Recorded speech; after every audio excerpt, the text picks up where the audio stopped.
પોતાની સાથે જો ભયને લાવીને જ રહે છે, તો ભક્તિ પોતાની સાથે નિર્ભયતાને લાવીને જ રહે છે.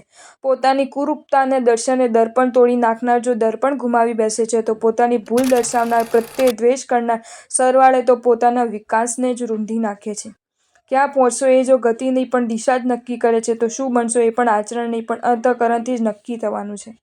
દીકરી પિતા માટે જો વાળનો દરિયો જ બની રહેવી જોઈએ, તો દીકરો પિતા માટે લોખંડનો સળિયો તો ન જ બની રહેવો જોઈએ ને.